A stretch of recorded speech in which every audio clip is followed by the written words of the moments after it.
Hello everyone, कैसे हैं आप सभी लोग। आशा है कि आप लोग बहुत अच्छे होंगे। आइए प्यारे बच्चों, आज के इस वैल्यूबल से सेशन की हम लोग शुरुआत करते हैं। और आज है 21 मई और 21 मई साल 2026 के हरियाणा करंट अफेयर इस वीडियो में हम पढ़ने वाले हैं। तो चलिए बिना किसी देरी के सेशन की हम लोग करते हैं शुरुआत। और लास्ट सेशन में मैंने आपसे एक सवाल पूछा था कि निम्नलिखित में से कौन सा हरियाणा के बागर क्षेत्र का सबसे अच्छा वर्णन करता है।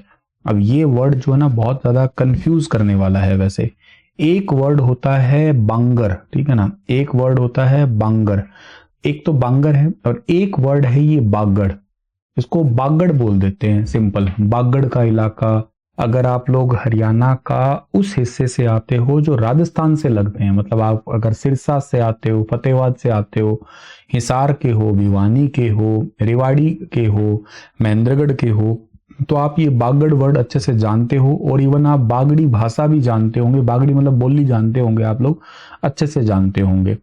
तो ये बागड़ या बागड़ी, ये जो बच्चे इस बेल्ट के हैं तो उनको तो शायद ये वर्ड तुरंत समझ ही आ गया होगा। लेकिन हाँ, जो स्पेशली हरियाणा के पूर्वी छोर से हैं, यमुनानगर से हैं, करनाल से हैं, या पानीपत सोनीपत उस वाले बेल्ट से हैं, तो उनको शायद ये वर्ड में कंफ्यूजन जरूर मिलेगा, क्योंकि कुछ रीजनल इफेक्ट आ ही जाते हैं। तो आपको इसमें दो शब्द हैं यहाँ पे। जो बागड़ वर्ड है ना, इसका मतलब ये होता है कि राजस्थान की बाउंड्री पे जो रेत के टिल्ले होते हैं, जिनको टिब्बे कहा करते हैं हम लोग, उसको ही एक्चुअली हम लोग जो है ना बागड़ कहते हैं।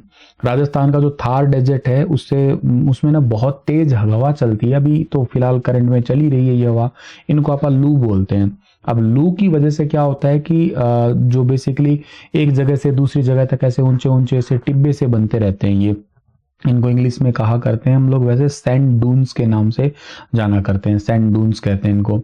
अब ये शिफ्टिंग डून्स भी बनते हैं, इनसे बनते हैं। ज्योग्राफी में ये कंसेप्ट भी आता है शिफ्टिंग डून्स के बारे में।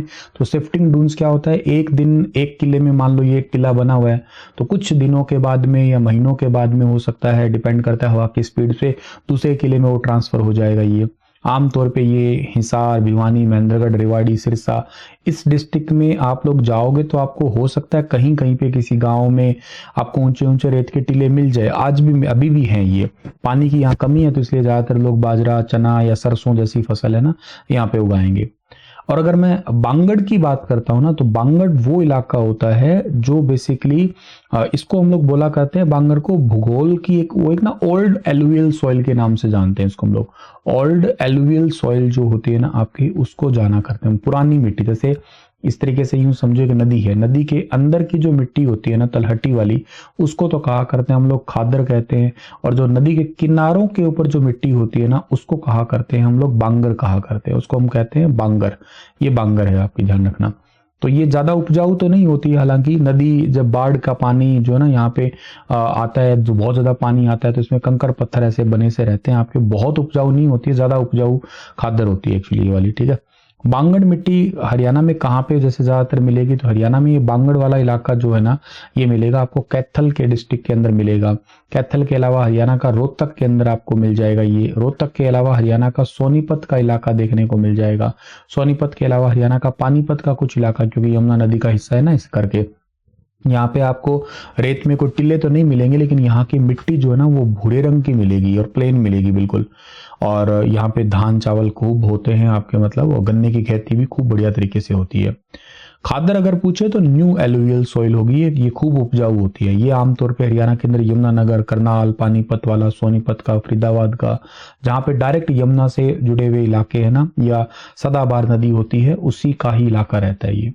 तो बागर किसको बोलेंगे हम लोग, बागड़ बोलेंगे हम लोग राजस्थान बाउंड्री से शुष्क रेतीले उच्च भूमि क्षेत्र जहां रेत के टिले स्थानांतरित होते हैं, सैंड डून्स, शिफ्टिंग डून्स के बारे में ही तो आपसे पूछा ये। तो थर्ड वाला ऑप्शन जो है ना बिल्कुल ठीक है। ये एक बिंदी जिसको अनुस्वार बोलते हैं ना शायद, हाँ, अनुस्वार का एक छोटा सा डिफरेंस है आपके, है ना।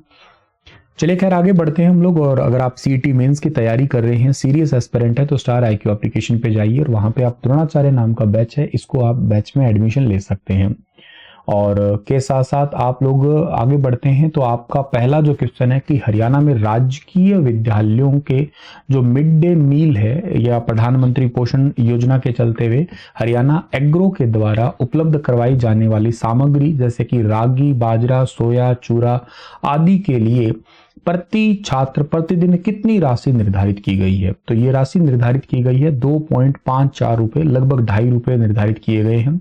बाल वाटिका में 5वीं कक्षा प्राथमिक स्तर पर 6.678 रुपए प्रति छात्र और 6ठी से 8वीं के बच्चों के लिए 10.17 रुपए पर डे जो है ना केंद्र सरकार के द्वारा निर्धारित कुल भोजन क्या ओवरऑल कुकिंग कॉस्ट जो है ना इतनी लगने वाली है।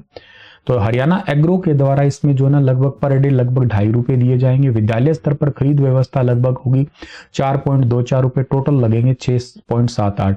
ऐसे 6वीं से 8वीं तक के बच्चों के लिए लगभग 4.79 रुपए लगेंगे और स्कूल लेवल पे खरीद या व्यवस्था जो है ना पर स्टूडेंट की होगी 5.38 रुपए की, टोटल 10.17 रुपए लगेंगे पर स्टूडेंट। हरियाणा एग्रो जो है ना सूखे राशन की आपूर्ति के लिए जिम्मेदार है हरियाणा में, जैसे कि सोया चूरा हो गया या काला सफेद चना हो गया, तेल हो गया, मूंगफली है, इसके अलावा मैसूर मूंग उड़द की दाल है, राजमा बेसन है, बाजरा है, इसके अलावा सांवा है, रागी का आटा है, इनके लिए है। स्कूल लेवल का मैनेजमेंट है, ये लोकल लेवल की चीजें से दूध दही हो गया, ताजी सब्जियां होगी, गुड़ की खरीद होगी, जैसे रसोई गैस एलपीजी हो गया, गेहूं की पिसाई होगी, ये सब स्कूल लेवल की मैनेजमेंट होती है। और पोषण संबंधी में थाली का स्वरूप में क्या होता है? ये थाली मुख्य रूप से प्रोटीन और मिलेट्स मोटे अनाज से भरपूर होती है। बच्चों के पोषण स्तर को सुधारने के लिए भोजन में सोया, काले चने, दूध, दही, बाजरा, रागी ऐसे पोषक तत्वों को अनिवार्य रूप से शामिल किया गया है और ये बेसिकली मौलिक शिक्षा निदेशालय हरियाणा के द्वारा जारी किया गया है, जिसने पूर्व में 17 फरवरी को निर्धारित की गई दरों को वापस लेते हुए इन नई दरों को लागू किया है। पहले मैंने क्वेश्चन पढ़ाया था फेब में, इसको अपडेट कर दिया इसलिए मैं दोबारा पढ़ा रहा हूं। हरियाणा में श्रमिकों और नियोक्ताओं को डिजिटल रूप से जोड़ने के लिए किस एप्लीकेशन का शुभारंभ हुआ है? इसकी घोषणा हुई थी तब भी पढ़ाया था मैंने, अब इसको लॉन्च कर दिया है। श्रम मित्र एप्लीकेशन है, इसको लॉन्च किया है हरियाणा के जो परिवहन मंत्री है जिनका नाम है अनिल विज जी है, उनके द्वारा इसको लॉन्च किया गया। ऊर्जा मंत्री भी हैं ये, वैसे हरियाणा के श्रम मंत्री भी यही है। इन्होंने अनिल विज जी ने अभी पारंपरिक लेबर चौक व्यवस्था को डिजिटल रूप देकर श्रमिकों को घर बैठे दैनिक रोजगार उपलब्ध करवाना और ये एप्लीकेशन इलेक्ट्रॉनिक एम्प्लॉयमेंट एक्सचेंज के रूप में काम करेगा। ये एप्लीकेशन हरियाणा भवन और अन्य जो आपके कामकार के जो आपके वेलफेयर बोर्ड है या वर्कर कंस्ट्रक्शन बोर्ड है उनके द्वारा डेवलप किया गया है, building and other construction workers welfare board के द्वारा। इसमें हिंदी भी है, अंग्रेजी भी और पंजाबी है, इन तीनों लैंग्वेज में इसको देख सकते हैं। इस पे आपको स्किल्ड और सेमी स्किल्ड है, इसके साथ साथ जो है ना अनस्किल्ड वर्कर सब मिल जाएंगे। राजमिस्त्री है, इलेक्ट्रीशियन है, बढ़ई है, प्लम्बर है, माली है, पेंटर है, वेल्डर है, नाई, मोची, ये सब जो है ना सब रोजगार से जुड़े हुए मिलेंगे। मतलब इन फ्यूचर आपको घर में किसी की जरूरत पड़ती है तो आप लोग श्रम मित्र मोबाइल एप्लीकेशन के थ्रू लेके आ सकते हैं, ये आपके लिए भी एक अच्छा काम रहेगा। वर्तमान में श्रम विभाग में रजिस्टर्ड लगभग 75,000 श्रमिकों का डेटा इस एप्लीकेशन पे अपलोड हो चुका है अभी के लिए। तो एम्प्लॉयर्स को अपनी आवश्यकता के अनुसार श्रमिक खोजने की सुविधा मिलेगी। दोनों पक्ष एप्लीकेशन के थ्रू ही कार्य की राशि, मतलब ऐप पे आपको पहले से दिहाड़ी या जो भी पैसा है उसका फिक्स मिलेगा, टाइम फिक्स मिलेगा, इतने घंटे काम करेंगे, ये नियम होंगे भी। मान लो मजदूर होते हैं, मुझे 2 टाइम की चाय चाहिए होती है, 1 टाइम का रोटी चाहिए होती है, दो टाइम की रोटी चाहिए होती है, ऐसे समथिंग है आपका, ठीक है। ऐसे मुझे लगता है कि ये चीनी कैसे मांगेंगे। अभी रिसेंटली घर का कंस्ट्रक्शन पूरा हुआ था तो मम्मी लगभग ये कह के बड़ी परेशान हुआ करती थी, कहते कुछ तो मजदूर आते हैं कहते आंटी जी बहुत ज़्यादा मीठा कर दो, कुछ कहते हैं कि मीठा बिल्कुल कम कर दो, कुछ कहते हैं मीडियम कर दो। कहते मैं तो परेशान होगी कि ये अलग अलग प्रकार की चाय कैसे बनाएं अब एक साथ इनके लिए। तो खैर शायद अपनी जो भी ये कंडीशंस होंगी तो लिखते होंगे ऐसी वाली भी। तो इसके अलावा जो ना हरियाणा प्रदेश में वर्तमान में कुल 135 लेबर चौक है ऑफिशियली। श्रम विभाग के कर्मचारी इन 135 लेबर चौक पर जाकर स्वयं श्रमिकों के मोबाइल में ये एप्लीकेशन डाउनलोड करवाएंगे ताकि इस डिजिटल एप्लीकेशन का विस्तार किया जा सके। अब देखो ये ग्राउंड लेवल पे आने में थोड़ा समय लग सकता है क्योंकि बहुत सारे लोग ऐसे भी है ना जिनको अभी पता नहीं है ना कि एप्लीकेशन चलानी कैसे है, किस तरीके से हम लोग इस पे यूज करेंगे। तो धीरे धीरे जागरूकता अभियान के थ्रू उनको पता भी लगेगा। हरियाणा सरकार के द्वारा किसानों को इलेक्ट्रिक ट्रैक्टर खरीदने पर कितनी सब्सिडी देने की घोषणा की गई है। अगर इलेक्ट्रिक ट्रैक्टर खरीदते हैं तो उनको सब्सिडी दी जाएगी, 5 लाख रुपए तक की सब्सिडी दी जाएगी। ऑप्शन नंबर 3 वाला बिल्कुल ठीक है। महंगे होते डीजल से किसानों को मुक्ति दिलाने के लिए पर्यावरण प्रदूषण कम करना और किसानों को कृषि क्षेत्र में आत्मनिर्भर बनाना है। हरियाणा सरकार के द्वारा पर्यावरण अनुकूल खेती को बढ़ावा देने के लिए इलेक्ट्रिक ट्रैक्टर ई ट्रैक्टर खरीदने पर 5 लाख रुपए की सब्सिडी दी जाएगी सरकार के द्वारा। ये 45 हॉर्स पावर क्षमता वाला इलेक्ट्रिक ट्रैक्टर को आधार बनाया गया है। 45 HP वाले ई ट्रैक्टर की अनुमानित जो बाजार में कीमत है लगभग है 15 लाख रुपए है। सरकार के द्वारा निर्माता कंपनियों से बातचीत करके इसकी मूल कीमत में 2 लाख रुपए की कटौती करवाई जा रही है और इसके बाद में ये हो गया 13 लाख का। फिर उसके बाद में 13 लाख की संशोधित कीमत पर 5 लाख रुपए सरकार सब्सिडी देगी। तो इसके बाद में सरकार ये फाइनल पड़ेगा 8 लाख रुपए ही चुकाने होंगे। हालांकि इस पे लोगों का तर्क था, मैंने इसको ट्विटर पे मतलब एक्स पे पढ़ा था कि 8 लाख रुपए में डीजल इंजन जो है वाला मिल जाएगा जिसकी पावर ज्यादा होती है। तो खैर ये तो लोगों के तर्क होते हैं, पर ये सरकार की तरफ से जो है ना ये 8 लाख रुपए तक का ट्रैक्टर करवाने के लिए फाइनेंशियल मॉडल तैयार किया गया है। और सरकार इलेक्ट्रिक ट्रैक्टर बनाने वाली कंपनियों को हरियाणा में ही अपने मैन्युफैक्चरिंग प्लांट सेटअप करने के लिए प्रोत्साहित भी कर रही है। अगर वो ऐसा करते हैं तो उनको इंटरस्टेट टैक्स जैसे बचेगा, जिससे ट्रैक्टर और बाकी जुड़े अन्य कृषि उपकरण किसानों को और भी सस्ते मिलेंगे फिर। और इसके अलावा जो है ना आपका खेत की जुताई के समय जो रोटावेटर, ट्रॉली का लोड उठाना, उन सब के लिए किसानों का जो कंफ्यूजन रहता है, तो 45 हॉर्स पावर के ट्रैक्टर का सफल व्यवहारिक प्रदर्शन जो है ना वो डेमो भी दिया गया है और इन ट्रैक्टरों की बैटरी को किसान अपने घर पे ही आसानी से चार्ज कर सकेंगे। इसके लिए मुख्यमंत्री जी के द्वारा भी हरियाणा में एक जो है ना जागरूकता अभियान भी चलाने की घोषणा हुई है। हरियाणा सरकार ने 590 करोड़ के कथित घोटाले के बाद किन 3 बैंकों की अभी रिसेंटली जो है ना वो एम्पेनलमेंट जो है ना उसको रद्द कर दिया गया है। तो अभी रिसेंटली इमीडिएट इफेक्ट से एम्पेनलमेंट जो है ना उसको कैंसिल किया है। 3 बैंक है, फेडरल बैंक, IDBI बैंक और DCB बैंक। ये तीनों बैंक जो है ना एक्चुअली इनका अभी सारा जो है ना अनऑथोराइज्ड फंड ट्रांसफर हुआ था 590 करोड़ रुपए का। इसी करके जो है ना ये आदेश जारी किए गए हैं एशियस फाइनेंस के द्वारा, जो अतिरिक्त मुख्य सचिव है। और इन बैंकों को रद्द करने का मतलब यह है कि सरकारी बिजनेस और जमा निवेश यानी कि डिपॉजिट इन्वेस्टमेंट को सुरक्षित रखने के लिए सरकार ने इन बैंकों पे कार्रवाई की है। तत्काल प्रभाव से इनके ऊपर जो है ना एम्पेलमेंट रद्द करना 3 बैंक जो है ये इसके अलावा जो ना जो एम्पेलन है इसमें आदेशों की पुनरावृत्ति है, जैसे IDFC फर्स्ट है, इसके अलावा AU स्मॉल फाइनेंस बैंक है, कोटक महिंद्रा बैंक है। इनको सूची से बाहर रखने के पिछले आदेशों को कड़ाई से लागू करने के लिए निर्देश दोहराए भी गए हैं।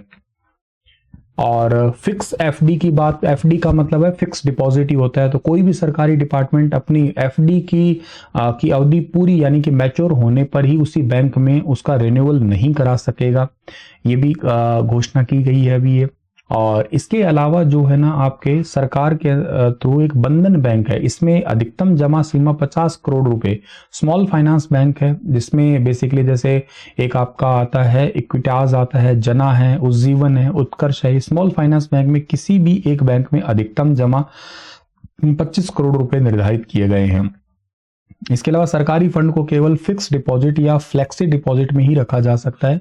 वित्त विभाग की लिखित अनुमति के बिना पैसा सेविंग्स या करंट अकाउंट में नहीं रखा जाएगा। कोटेशन प्रक्रिया की बात करते हैं तो FD निवेश से पहले सभी जो बेसिकली जितने भी बैंक है जिनको आप लोग एम्पेनल बैंक कहने वाले हो, तो एम्पेनल बैंकों को कोटेशन आमंत्रित करना होगा, जिसके लिए कम से कम 3 वर्किंग डेज का नोटिस पीरियड भी रखा गया है।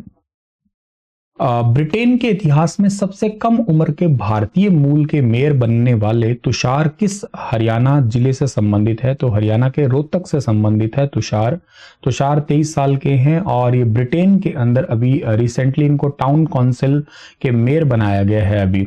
और टाउन काउंसिल में मेयर बने हैं, सबसे कम उम्र के भारतीय मूल के मेयर बने हैं ये, रोहतक के हैं ये, और 10 साल की उम्र तक यहाँ रहने के बाद अपने माता पिता के साथ ये ब्रिटेन यूके शिफ्ट हो गए थे। तुषार कुमार ब्रिटेन की लेबर पार्टी से जुड़े हुए हैं और 20 साल की उम्र में ब्रिटेन के सबसे कम उम्र के भारतीय मूल के पार्षद यानी कि काउंसलर बने थे ये। इसके बाद उन्होंने डिप्टी मेयर के रूप में भी अपना काम किया और अब ये पूर्ण रूप से मेयर का पद जो है ना संभाल चुके हैं। इन्होंने किंग्स कॉलेज लंदन से अपनी पॉलिटिकल साइंस के अंदर हायर एजुकेशन को कंप्लीट किया है। हरियाणा सरकार ने साल 2030 तक शहद उत्पादन का कितना टारगेट रखा है? तो हरियाणा सरकार ने 15,500 मैट्रिक टन का शहद उत्पादन का टारगेट रखा है। अभी 20 मई को विश्व मधुमक्खी दिवस के ऊपर मधुमक्खी पालकों को प्रोत्साहन राशि भी वितरित की गई है।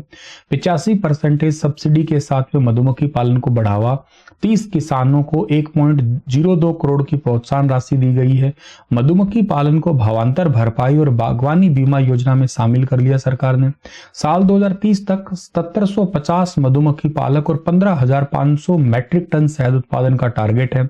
हरियाणा के 3,000 से ज्यादा मधुमक्खी पालन नेशनल मधु क्रांति पोर्टल पर रजिस्टर्ड है। Chief minister excellence and early English schools योजना के प्रथम चरण में कितने स्कूलों का उद्घाटन किया गया है? ये क्वेश्चन इंपॉर्टेंट है एग्जाम के लिए। इसका ठीक आंसर रहेगा 250 स्कूलों का जो है ना उद्घाटन किया गया है। मुख्यमंत्री उत्कृष्टता और प्रारंभिक अंग्रेजी विद्यालय, जैसे प्रधानमंत्री पीएम श्री स्कूल थे ना, इन स्कूलों को केंद्र सरकार की पीएम श्री स्कूल या प्रधानमंत्री एक्सीलेंस स्कूल और राज्य के मॉडल स्कूलों की तर्ज पे ही बनाया गया है। 26-27 का बजट था, उसमें घोषणा हुई थी, उसके अनुसार 250 स्कूल, ये डायरेक्ट क्वेश्चन पूछा जा सकता है आपको। और इसका एफिलिएशन हरियाणा विद्यालय स्कूल बोर्ड से ही है और हिंदी और इंग्लिश दोनों मीडियम में ही इनमें पढ़ाई होगी। स्कूलों में आधुनिक बुनियादी ढांचा होगा, अच्छे से प्रॉपर लैब होने वाली है, स्मार्ट क्लासरूम होंगे। शुरुआती कक्षाओं से ही अंग्रेजी भाषा पर विशेष ध्यान दिया जाएगा ताकि ग्रामीण और सरकारी स्कूलों के बच्चे जो है ना उनको अच्छे तरीके से प्राइवेट स्कूलों के जैसे ही पढ़ाया जा सके। फीस तो होगी सरकारी स्कूल की और इंफ्रास्ट्रक्चर और बाकी सब चीज प्राइवेट जैसा ही होगा। अध्यापकों के विशेष प्रशिक्षण और आधुनिक शिक्षण पद्धति यानी कि जो पेडागोगी होती है उसके माध्यम से शिक्षा की गुणवत्ता को भी सुधार किया जाएगा। So very very important question है, ये याद रखना आप लोग। सीएम ट्रिपल ई स्कूल बोल देंगे इनको हम लोग। Chief minister excellence and early English school बोलेंगे, chief minister excellence and early English school, इसका फुल फॉर्म भी पूछा जा सकता है। आज का सेशन इतना ही है। आपके लिए सवाल है कि हरियाणा में 1857 के विद्रोह में एक केंद्रीकृत नेतृत्व का अभाव था, जिससे एक एकीकृत सैन्य विभाग अभियान के बजाय खंडित आदिवासी और स्थानीय किसान विद्रोह हुआ था। एक ये है, एक इसका रीजन दे रखा है, पढ़ के डिटेल से इसका जवाब देना आप लोग। मिलता हूं आप लोगों को मैं अपने अगले सेशन में, तब तक अपना ख्याल रख लेना आप लोग। आप सभी प्यारे बच्चों को राधे राधे।